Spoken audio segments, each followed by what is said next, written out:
The humid Washington air hung heavy as Amelia, the newly appointed Attorney General, surveyed the city from her office window. Pam Bondi was a name whispered with respect and trepidation. A formidable legal mind, she now held the nation's scales of justice. Yet, beneath the veneer of power, a storm was brewing. Whispers of a covert organization, Hydra, reached her ears, a clandestine group aiming to destabilize the government and seize control through illicit means. A recent attempt to extort key information from a former colleague set her on high alert. Meanwhile, across the Atlantic, in a dimly lit safehouse in Prague, a team of highly skilled operatives prepared for an audacious mission. Known only as the Serpent, their leader, a shadowy figure with a penchant for chaos, unveiled their objective: infiltrate Bondi's heavily fortified estate and retrieve classified files, evidence linked to Hydra's clandestine operations. The prize: information that could expose corruption at the highest levels of government. Their task would be facilitated by a mole within Bondi's inner circle. Someone trusted implicitly. This inside man gave them blueprints to the home security. The squad included Ghost, a master of disguise, Spectre, a cybersecurity prodigy, and Titan, the Brawn. The plan: exploit a scheduled system update on the perimeter network as a smokescreen for their entry. It was high risk, but they were betting on the complacency of those protecting a political titan. Their motivations were a tangled web of disillusionment and financial incentive. They believed the information they sought would expose governmental overreach, thus making their actions justified. Bondi, despite her public persona of unyielding strength, felt a knot of unease tightening in her stomach. An unexplained spike in network traffic at her private residence, flagged by her trusted security advisor, Sarah, made her instantly suspicious. Ignoring Sarah's pleas to relocate to a secure facility, Bondi resolved to personally oversee the investigation. Her intuition screamed that this was more than a simple security breach. As the Serpent's team navigated the web of sensors and cameras surrounding the estate, Spectre faced an unexpected challenge. The system's AI, programmed with adaptive learning capabilities, had detected the anomaly and initiated countermeasures. It was no ordinary firewall. Inside the residence, Bondi, armed with a pistol and years of experience in the courtroom, moved through the darkened corridors. Her training kicked in. Instinct and training had always gotten her far. The electrical power flickered, plunging the house into momentary darkness. This provided an opening. Ghost, disguised as a maintenance worker, breached the outer perimeter, feeding Spectre data on the AI responses and layouts of the compound. Titan, his hulking frame a shadow in the night, eliminated several security drones silently. They were closer than Bondi imagined. The storm outside mirrored the tension inside. This was no longer a simple intrusion, it was a high-stakes chess match. As the security system initiated a lockdown, sealing off exits and triggering alarms, Bondi activated a hidden protocol, a failsafe installed years ago during her tenure as Attorney General. This protocol rerouted the system's control to a secure terminal in her private study, giving her a bird's-eye view of the intruder's movements. Spectre, however, had anticipated this. The mole had provided schematics of the home's entire system and layout. He had devised a counter-program to hijack the failsafe. A fierce digital battle erupted within the mansion's network. Bondi, though adept with technology, found herself outmatched by Spectre's raw talent. As the firewall weakened, a creeping dread took root. She realized the resources backing this intrusion were far greater than initially presumed. She had been lulled into a false sense of security. Meanwhile, Ghost and Titan reached the study, breaching the reinforced door with explosive force. The element of surprise was lost. Bondi was waiting for them.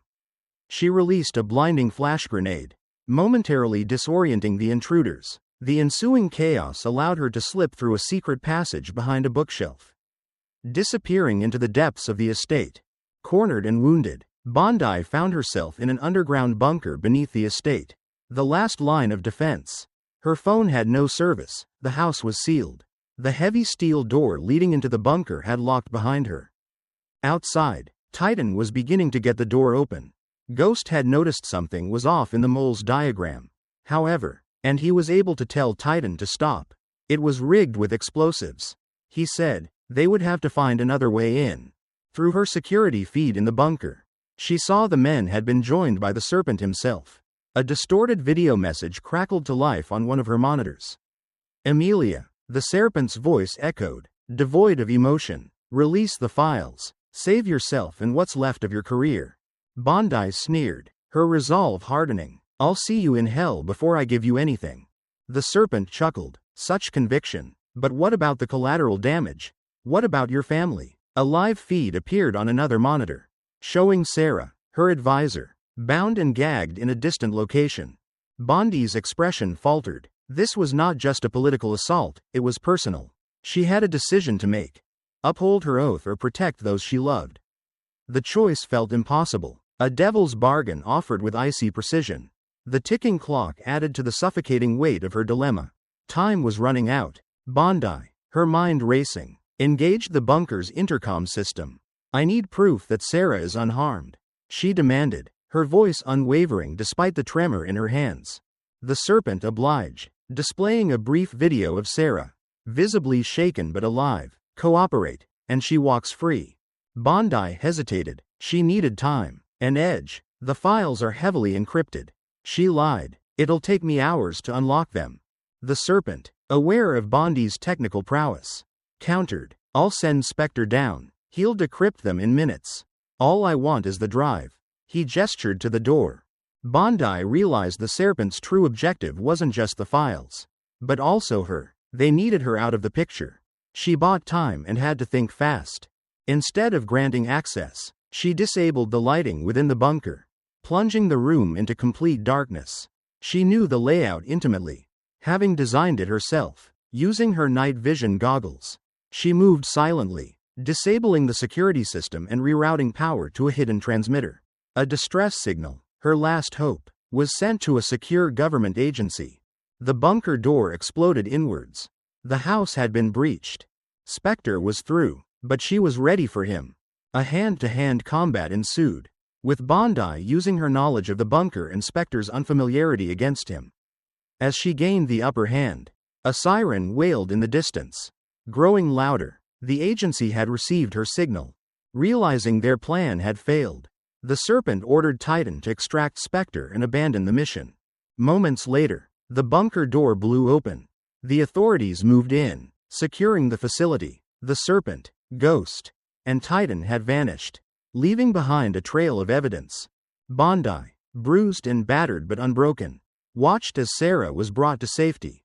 The files, secure in their vault, were retrieved. In the aftermath, the truth began to surface. The mole within Bondi's inner circle was revealed to be a disillusioned former colleague, manipulated by Hydra's promises of exposing corruption. The information she protected exposed the corruption behind Hydra. Amelia, a champion of the law and a bastion of justice, had safeguarded the interests of the entire country. The cost had been steep, a harrowing glimpse into the darkness that lurked beneath the veneer of power. She stood by the window. The city was a constellation of light again. Her fight had just begun. The immediate crisis averted, Bondi focused on damage control. News of the intrusion had leaked, sparking a media frenzy. The details were shrouded in secrecy, officially labeled a security incident, but rumors of espionage and government conspiracy ran rampant. Bondi walked a tightrope, needing to reassure the public while preventing the sensitive information from falling into the wrong hands. She entrusted the investigation to Agent Thorne, a no-nonsense FBI operative known for his relentless pursuit of the truth. Thorne's team meticulously combed through the estate, analyzing surveillance footage, interviewing witnesses, and tracing digital fingerprints. His initial findings pointed towards Hydra's involvement, but the true scope of their operation remained elusive.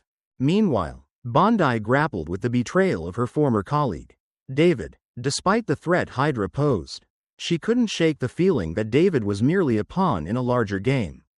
She visited him in custody, seeking answers. He babbled about governmental overreach, about the need to expose the truth.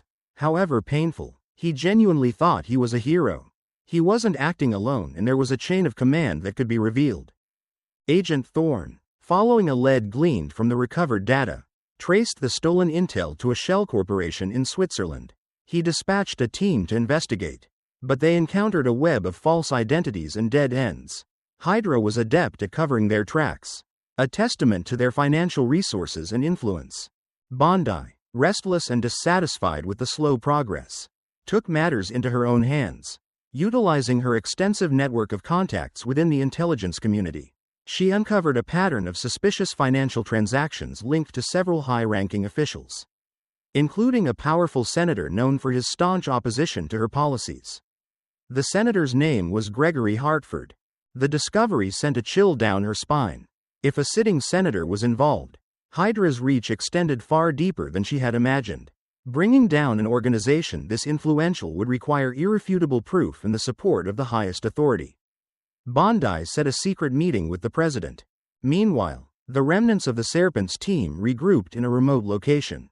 Disappointed in their failure, they argued who was to blame for the plan going awry. The leader of the outfit, an enigmatic figure who always remained in the shadows, communicated through encrypted channels. His displeasure palpable, he issued a new directive: eliminate Bondi and anyone who posed a threat to their operation. Before they uncovered the full extent of their conspiracy, armed with the information gathered by Bondi, Agent Thorne finally caught a break. He discovered a hidden server containing encrypted communications between the Shell Corporation and Hydra's leadership. Cracking the encryption revealed a chilling plot, a coordinated attack on several key government installations, designed to create chaos and destabilize the nation. The attack was imminent, scheduled to coincide with a major political summit. If successful, it would cripple the government and pave the way for Hydra to seize control. Thorne raced against time to alert the authorities, but his communication lines were suddenly cut off. Hydra had anticipated his move and launched a cyber attack, isolating him and his team. They had managed to compromise his own communications. Bondi realized she was running out of time. Senator Hartford was to be her ally, and even he could have been a part of the Hydra, and that's why things always seemed one step ahead. With communication lines compromised and Agent Thorne out of contact, Bondi took a gamble, confiding in the president, presenting him with evidence of Senator Hartford's involvement in Hydra's imminent attack. The president, initially skeptical, was swayed by Bondi's unwavering conviction and the gravity of the evidence. He authorized a full-scale operation to neutralize Hydra and protect the nation. Bondi and the president turned to the only person they felt they could trust outside of the government: Sarah, her security advisor. They shared the information with her and put her in charge of alerting the authorities outside of their immediate circle.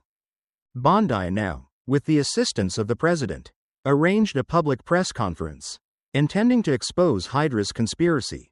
She had to buy Agent Thorne time to coordinate the counter-offensive. The conference was scheduled for noon. But even with those safety measures, danger still lurked. The Serpent already had plans to take out Bond and stop the press conference from ever happening. As Bondi stood poised before the assembled media, preparing to unveil Hydra's treachery, a sense of foreboding washed over her. She knew she was walking into a trap, but the truth had to be revealed, no matter the cost. The press conference began. Bondi spoke with unwavering conviction, outlining the evidence of Hydra's influence and their planned attack. The reporters listened in stunned silence, struggling to comprehend the magnitude of the conspiracy. Suddenly, chaos erupted. A series of explosions rocked the building, plunging the press conference into darkness. Hydra's operatives, disguised as journalists and security personnel, launched a coordinated assault, aiming to silence Bondi permanently and eliminate any witnesses. Amidst the pandemonium, Bondi, drawing on her legal knowledge and unwavering will to protect, took cover, determined to survive. Her security detail, outnumbered but fiercely loyal, fought valiantly to hold off the attackers. As the chaos intensified, Agent Thorne, having evaded Hydra's cyber attack, arrived at the scene with a squad of FBI agents. A fierce gun battle ensued, the echoes of gunfire reverberating through the shattered building. Thorne, guided by his instincts, fought his way toward Bondi, determined to protect her and bring Hydra to justice. He discovered Senator Hartford, orchestrating the attack from a hidden command center. A confrontation erupted. After a brief and brutal skirmish, Thorne apprehended Hartford, exposing him as a key figure in Hydra's conspiracy. Meanwhile, Bondi found herself face to face with the Serpent. His mask finally removed, The serpent was David, her former trusted colleague. They fought a brutal hand-to-hand combat, the weight of betrayal adding intensity to their struggle. It was David who believed that the truth needed to be revealed, even though the means were less than ideal. As the end neared, David's hand closed around a detonator, threatening to destroy the building and everyone inside. Summoning her strength, Bondi disarmed David, preventing the explosion. Agent Thorne and his team converged, securing David and the remaining Hydra operatives. With the conspiracy exposed and the attack thwarted, the nation breathed a collective sigh of relief. The imminent threat had been averted, and the truth, however painful, had prevailed. In the aftermath, Senator Hartford and the Hydra operatives were brought to justice, their insidious plot exposed to the world. The government underwent a period of reform, implementing stricter regulations and oversight to prevent future conspiracies. Bondi, hailed as a national hero, retired from her position as Attorney General, opting to dedicate her life to fighting corruption and advocating for justice. She had faced the darkness and emerged victorious, forever scarred by the experience, but emboldened by the knowledge that truth, however challenging, would always prevail. Years later, Bondi received an encrypted message. The serpent, still at large, had a final message. You may have won the battle, Amelia, but the war has just begun. Bondi looked towards the horizon. A storm brewing. The whispers of Hydra grew quiet again. But the threat was never truly gone. Amelia knew her fight would never truly be over. The shadow of power lingered, a constant reminder of the price of justice. Her struggle to champion the law and defend freedom's cause had begun once more. Her past had prepared her for her future.